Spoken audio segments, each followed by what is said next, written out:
सुप्रभात बच्चों, स्वागत है आपका सबर डी कोड चैनल 2 में। मेरे सबर डी कोड नाम से दो चैनल हैं, आपको कंफ्यूज नहीं होना है। सबर D code channel 1 UGC net के लिए तैयारी करते हैं उस पर, तो आपको इस चैनल पर नहीं जाना है। ये सबर डी कोड चैनल 2 उन बच्चों के लिए जो क्लास 10 12 बोर्ड क्लासेज में है। साइंस और मैथ की वजह से हिंदी सब्जेक्ट को टाइम नहीं दे पाते हैं, परंतु यह ईजी सब्जेक्ट है और स्कोरिंग सब्जेक्ट है। आप 15 दिन में क्विक रिवीजन करके इस चैनल की हेल्प से 99 मार्क्स हिंदी में स्कोर कर सकते हैं। तो 15 दिन की फुल रिवीजन आराम से हो जाएगी। क्लास 12 की अभिव्यक्ति और माध्यम पुस्तक का क्विक रिवीजन करते हैं। एक इंपोर्टेंट टॉपिक है जिसका आज नाम है पत्रकारीय लेखन के विभिन्न रूप और लेखन प्रक्रिया। चलो शुरू करते हैं हम। पत्रकारीय लेखन विभिन्न रूप और उसकी प्रक्रियाएं कौन कौन सी हैं उसको समझेंगे। देखिए, तो हम देखते हैं पत्रकारीय लेखन क्या है। क्या आपको पता है पत्रकारीय लेखन होता क्या है? चलिए समझते हैं इसको एक बार। समाचार माध्यमों में काम करने वाले पत्रकार अपने पाठकों तक सूचनाएं पहुंचाने के लिए लेखन की विभिन्न रूपों का प्रयोग करते हैं, तो उसे पत्रकारीय लेखन कहते हैं। इसका मेन ऑब्जेक्टिव क्या है, क्यों लिखते हैं? इनका मुख्य उद्देश्य है सूचना देना, शिक्षित करना तथा मनोरंजन करना। अब आगे देखते हैं, पत्रकारीय लेखन के लिए कुछ नियम भी बनाए गए हैं, उन नियम को समझेंगे। देखिए, कुछ रूल्स दिए इन्होंने। भाषा सरल व रोचक होनी चाहिए। भाषा है वो जो हम यूज करेंगे वो सिंपल होनी चाहिए और बिल्कुल अट्रैक्टिव होनी चाहिए। वाक्य छोटे व सहज होने चाहिए। कठिन भाषा का प्रयोग नहीं करना है, ये ध्यान कर रखना है। अब देखिए, पत्रकारीय लेखन लिखते वक्त हमें इस चीज का ध्यान रखना है, यह साहित्यिक लेखन नहीं है। इसका संबंध समसामयिक विषयों, विचारों व घटनाओं से। समसामयिक विषयों का मतलब करंट के जो टॉपिक चल रहे हैं, अभी करंट में जो बात चल रही है, उन्हीं विषयों पर, उन्हीं पे विचार प्रकट करने, अब उन्हीं घटनाओं पर। चलिए आगे देखते हैं। पत्रकार कितने प्रकार के होते हैं, अब इनको हम अच्छे से समझेंगे। पत्रकार 3 प्रकार के होते हैं, एक एक करके देखो, इनको डिटेल से समझेंगे अभी। पहला आता है, देखो, पूर्णकालिक पत्रकार। ये पूर्णकालिक पत्रकार वो पत्रकार होता है जो पूरे महीने किसी भी संस्था से जुड़कर पूरे महीने काम करता है और पूरा वेतन उठाता है, उसको पूर्णकालिक बोलते हैं। फिर दूसरे नंबर पर आता है हमारा अंशकालिक। अंशकालिक का मतलब है थोड़े समय के लिए निश्चित मानदेय पर कार्य के लिए बुलाया गया और उसको फ्री कर दिया गया। फिर होता है फ्रीलांसर पत्रकार। फ्रीलांसर पत्रकार ये होता है स्वतंत्र पत्रकार। ये किसी संस्था में काम नहीं करता है, ये फ्री रहता है। जब मन आया, जब रिपोर्ट तैयार की और भेज दी किसी को, वो उसको छाप देते हैं। अब इनको एक एक डिटेल से समझते हैं। पूर्णकालिक पत्रकार किसी समाचार पत्र या संगठन के नियमित वेतनभोगी कर्मचारी होते हैं। जैसे मैंने बताया था, पूरे महीने काम करेगा, पूरी सैलरी उठाएगा, वो होगा पूर्णकालिक पत्रकार। अब देखो, अंशकालिक पत्रकार निश्चित मानदेय पर कार्य करने वाले पत्रकार, थोड़े समय के लिए बुलाया। जैसे समझ लीजिए, ये तो परमानेंट टीचर स्कूल में होता है, पूरे महीने काम करेगा और पूरी सैलरी लेगा। ये समझ लिए कॉन्टेक्चुअल टीचर, थोड़े दिन के लिए बुलाया, महीने, 2 महीने, 4 महीने के लिए, उसको एक निश्चित मानदेय पर। मानदेय का मतलब होता है वेतन। निश्चित मानदेय, निश्चित फिक्स कर दिया उसको, 15,000, 20,000, 30,000 जो भी देंगे, उसमें फिक्स करके उनको सैलरी देके फिर उसके बाद फ्री कर दिया उनको। अब आता है स्वतंत्र पत्रकार, जिसको फ्रीलांसर या स्वतंत्र पत्रकार भी बोलते हैं। ये किसी संस्था से नहीं जुड़े होते हैं, किसी से भी, ये फ्री होते हैं। भुगतान के आधार पर अलग अलग अखबारों के लिए लिखते रहते हैं। इनकी मर्जी है, जो अच्छे पैसे देगा उसके लिए लिख देते हैं। वो इतने टैलेंटेड होते हैं। चलिए आगे देखते हैं। विशेष रिपोर्ट कैसे लिखें? अब देखो, ये टॉपिक आपका एक और। विशेष रिपोर्ट को कैसे लिखेंगे समझिए। पहले, सामान्य समाचारों के अलग होती है, जो जनरल न्यूज होती है उनसे अलग होती है। सबसे पहली तो बात यही है। गहरी छानबीन, विश्लेषण और व्याख्या के आधार पर प्रकाशित। देखो, इसको समझिए। विशेष रिपोर्ट नाम से ही देखो से आ रहा है, विशेष इंपोर्टेंट कैसे होती है। गहरी छानबीन करनी पड़ती है, विश्लेषण होता है, एनालाइजेशन होता है, और व्याख्या के आधार पर प्रकाशित की जाती है, प्रकाशन पब्लिश की जाती है। ये देखना। अब रिपोर्ट के प्रकार देखते हैं। अब विशेष रिपोर्ट के प्रकार कौन कौन से हैं? सबसे पहले पे आते हैं हमारा खोजी रिपोर्ट, इन्वेस्टिगेटिव रिपोर्ट। नाम से ही पता लग रहा है खोजी। ढूंढे को खोजना, खोज कर सबके सामने लाना, यही तो है। देखो इसको पढ़ते हैं। इसमें अनुपलब्ध तथ्यों को गहरी छानबीन कर सार्वजनिक किया जाता है। मान लीजिए कोई भ्रष्टाचार है, इसका मेन फोकस कहाँ होता है? भ्रष्टाचार पर, अनियमितताएं पर। कोई स्ट्रिंग ऑपरेशन कर दिया, उसकी गहरी छानबीन करेंगे, ये सच है या झूठा है। वो जो अनुपलब्ध तथ्यों हैं और उनको गहराई से छानबीन करके सार्वजनिक कराया जाता है। कोई स्ट्रिंग ऑपरेशन करा, कोई कर्मचारी है जो वो रिश्वत ले रहा है, तो उसकी वीडियो बनाई उन्होंने, कैसे स्ट्रिंग ऑपरेशन करके कैमरा छुपा के या कुछ भी, फिर उसको उजागर कर दिया सबके सामने, इतना भ्रष्टाचार फैला हुआ है। उस चीज का ध्यान है। खोजी पत्रिका, खोजी रिपोर्ट समझ गए क्या हुआ है? देखो अब देखें in depth report. In depth report का मतलब देखो नाम से ही पता लग रहा है, इन डेप्थ मतलब डीपली रिपोर्ट। सार्वजनिक रूप से प्राप्त तथ्यों की गहरी छानबीन करके महत्वपूर्ण पक्षों को पाठकों के सामने लाया जाता है। समझा? इन डेप्थ, डीपली सर्च करना है और उनकी जितनी भी छानबीन करने के बाद जो महत्वपूर्ण पक्ष आते हैं उनको पाठकों के सामने रखा जाता है। अब देखते हैं विश्लेषणात्मक रिपोर्ट। तीसरे नंबर पर आता है हमारा एनालिटिकल रिपोर्ट आता है। इसमें किसी घटना या समस्या का विवरण सूक्ष्मता के साथ विस्तार से दिया जाता है। और देखो रिपोर्ट विस्तृत होने पर किस्तों में प्रकाशित होती है। देखो इस दोनों लाइन को समझो एक बार। कोई भी घटना घटती है या समस्या होती है, उसका विश्लेषणात्मक तरीके से सूक्ष्मता के साथ, पूरी गहराई से, बिल्कुल छोटी छोटी बारीकी से चीजों को देखते हुए उसका विश्लेषण करते हैं, तब जाके विस्तार से रिपोर्ट तैयार होती है। और वो रिपोर्ट यदि बड़ी हो जाती है तो वो किस्तों में, टुकड़ों में पब्लिश किया जाता है, एक के बाद अगले अंक में दूसरी, तीसरी, ज्यादा बड़ी है तो इसका मतलब ये होगा किस्तों में प्रकाशित करने का मतलब हो गया पब्लिश करने का तरीका जो है वो टुकड़ों में किया जाता है। अब देखते हैं 4 नंबर पर विवरणात्मक रिपोर्ट, डिस्क्रिप्टिव रिपोर्ट। नाम से ही पता लग रहा है डिस्क्रिप्टिव, पूरा डिटेल में लिखना है। इसमें किसी घटना या समस्या को विस्तार एवं बारीकी के साथ प्रस्तुत किया जाता है। देखो विस्तार से एवं बारीकी के साथ, डिस्क्रिप्टिव में लिखना सीधा ये। चलिए आगे देखते हैं और क्या बताया है। अब आता हमारा संपादकीय लेखन।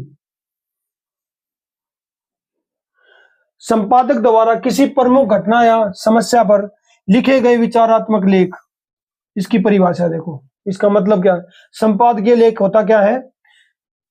किसी संपादक द्वारा प्रमुख घटना पर, समस्या पर लिखे गए विचारात्मक लेख, उसके अपने विचार। देखो इसे समाचार पत्र की राय भी कहा जाता है। Voice of the newspaper. Newspaper उस टॉपिक के ऊपर, उस घटना के ऊपर क्या कह रहा है ये देखना है। संपादकीय किसी एक व्यक्ति का विचार न होकर समग्र पत्र समूह की राय होता है, इसलिए संपादक अथवा लेखक का नाम नहीं लिखा जाता। ये बात नोट कर लो अपने। ये लेखन में है मेन क्या है? समाचार पत्र की राय होती है। उस समाचार की जो समाचार पत्र की जो न्यूज एजेंसी की जो टीम है उसकी क्या राय है ये डिसाइड करता है। वो बताते हैं उनकी राय क्या है किसी भी घटना पर, किसी भी समस्या पर। स्तंभ लेखन को देखेंगे हम।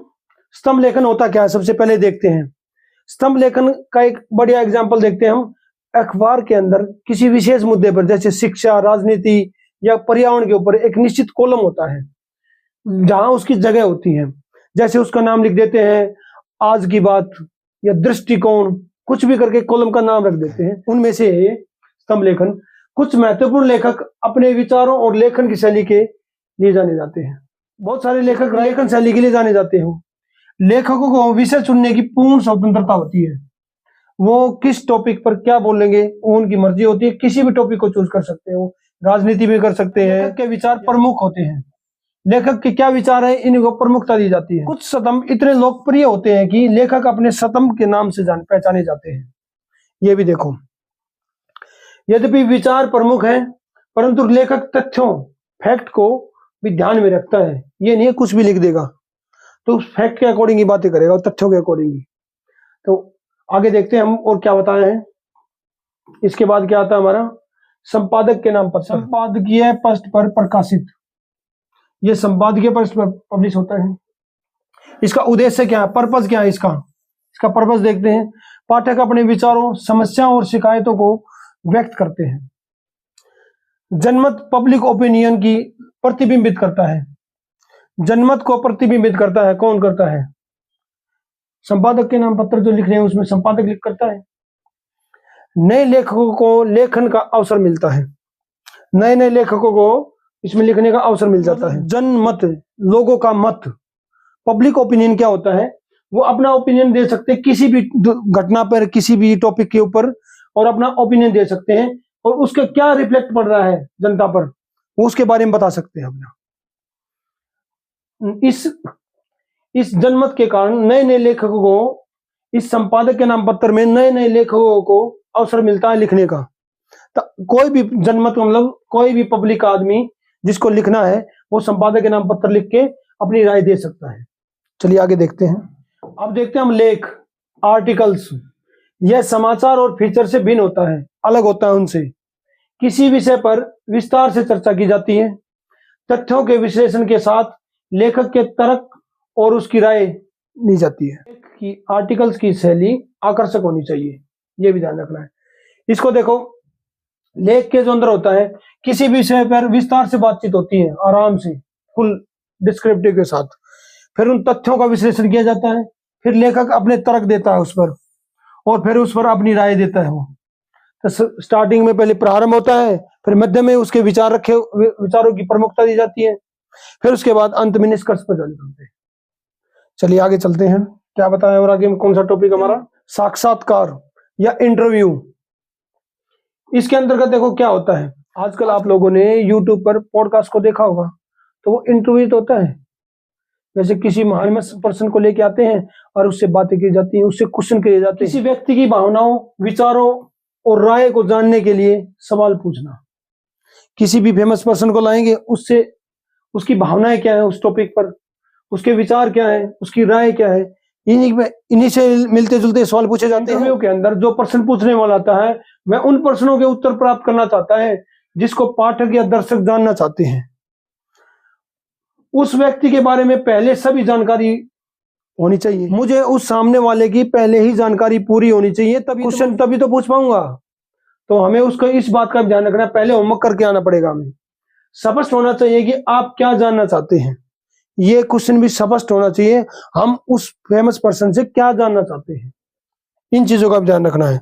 और देखो दूसरा एक ये भी है, इधर है ये, साक्षात्कार के समय, इंटरव्यू के समय जो भी नई सूचना आती है उसको साथ साथ नोट करना है, नहीं तो मिस हो जाएगी फिर बाद में वो। अब देखते हैं कुछ इंपॉर्टेंट क्वेश्चन है, आपसे एग्जामिनर कैसे पूछता है क्वेश्चन। आपने पढ़ तो लिया, क्विक रिवीजन तो कर लिया, पर आपने उसमें कौन से क्वेश्चन का कैसे जवाब देंगे वो देखिए। बिल्कुल स्टिक बातें लिखनी है, फालतू एक्स्ट्रा कुछ भी नहीं है, क्योंकि स्पेलिंग के मार्क्स कट जाएंगे। तो आपको स्टिक बातें, जो टू द पॉइंट बात करनी है। देखिए, खोजी पत्रिका से क्या समझते हैं, ये 2013 में पूछा गया था। खोजी पत्रकारिता से क्या समझते हैं? खोजी पत्रकारिता के द्वारा भ्रष्टाचार, गड़बड़ियों आदि की गहराई से छानबीन करके ऐसे तथ्यों या सूचनाओं का सामने लाने का प्रयास किया जाता है जिन्हें छुपाने का प्रयास किया जा रहा हो। नाम से ही जैसे पता लगता है खोजी, खोजने का मतलब क्या है? ढूंढना। तो ढूंढना है, हमें भ्रष्टाचार को ढूंढना होता है, जो भी गड़बड़ियां होती है उनको ढूंढना है और पब्लिक के सामने रखना है। यही तो खोजी पत्रकारिता हो गई। और क्या हुआ? जिन्हें छुपाने का, भ्रष्टाचार ओपनली तो कोई करता नहीं है, छुपाएगा ही तो करता है। तो जो छुपाने का प्रयास किया उनको बाहर निकालना है, सबको दिखाना है, खोजी पत्रकारिता हो गई। अब देखते हैं डेडलाइन। डेडलाइन का क्या आशय है? डेडलाइन क्या होती है? देखो, एक समय सीमा होती है। न्यूज़पेपर जो होता है हमारा, समाचार पत्र जिस अवधि के बाद छपता है वह डेडलाइन होती है। समाचार पत्र एक समय सीमा होती है छपने का। मान लीजिए 12 बजे तक जो न्यूज आई है, 12 बजे तक जितनी भी न्यूज आ गई है पिछले 24 घंटे की, उनको सबको इंपोर्टेंट के तौर पर छाप दिया है। एक समय सीमा, ये ऐसा ना होने 2 बजे के बाद भी आ रही है, सुबह रात में 3 बजे 4 बजे उनको भी ले रहे, तो फिर सब कुछ सिस्टम लेट हो जाएगा। न्यूज कब छपेगी, कब वो बाहर मतलब बाहर जाएगा, पब्लिक तक कैसे पहुंचा, लेट हो जाए। तो डेडलाइन टाइम दिया गया है, तो डेडलाइन तक आएगा। देखो, समाचार पत्र 24 घंटे बाद छपते हैं, अतः पिछले 24 घंटे की खबरें ही उपयोगी होती है उसके लिए, तो उन्हीं पे फोकस करता है सिर्फ। चलिए आगे देखते हैं और क्या बताया हमारे में। विशेष रिपोर्ट कैसे लिखी जाती है? विशेष रिपोर्ट नाम से ही पता लग रहा है विशेष, इंपॉर्टेंट बात हो रही है, तो कोई भी रिपोर्ट इंपॉर्टेंट रिपोर्ट कैसे लिखेंगे? देखिए, विशेष रिपोर्ट विशेष क्षेत्र से जुड़ी घटनाओं से संबंधित होती है। उस क्षेत्र विशेष के संवाददाता द्वारा तथ्यों और सूचनाओं का बारीकी से विश्लेषण करके रिपोर्ट तैयार की जाती है। तो विशेष कैसे होती है? बारीकी से विश्लेषण किया जाता है, विशेष रिपोर्ट हो गई। अब देखते हैं और क्या है। अंशकालिक पत्रकार किसे कहते हैं? अंशकालिक मैंने बताया था ना, ये 2025 में PYQ में आप चेक कर सकते हैं। अंशकालिक पत्रकार की परिभाषा आपसे पूछी गई है। देखिए, अंशकालिक पत्रकार कौन सा बताया था मैंने? जो निश्चित मानदेय पर होता है, लिखा है। अंशकालिक पत्रकार समाचार संगठन के लिए एक निश्चित मानदेय के आधार पर काम करते हैं, क्योंकि ये पूर्णकालिक पत्रकार नहीं होते। पूर्णकालिक पत्रकार कौन सा बताया था? जो पूरे महीने काम करता है, पूरी सैलरी उठाता है। अतः ये एक से अधिक पत्रों के लिए भी काम कर सकते हैं, या आप किसी में भी जाके काम कर सकते हैं, किसी भी न्यूज एजेंसी में जाके। इसका ध्यान करना है। तो अंशकालिक इंपॉर्टेंट हो गया। कौन सा अंशकालिक? अंश मीन्स टुकड़ा, थोड़े समय के लिए, इसका ध्यान रखना है। हमने आज क्या क्या किया? पत्रकारी लेखन का परिचय, पत्रकार के प्रकार 3 तरह के थे, विशेष रिपोर्ट कैसे लिखी जाती है, संपादकीय व स्तंभ लेख कैसे लिखा जाता है, लेख व साक्षात्कार कैसे लिखा जाता है, इंटरव्यू, सभी देखा है। आज के लिए इतना ही। All the best for exams. Thank you.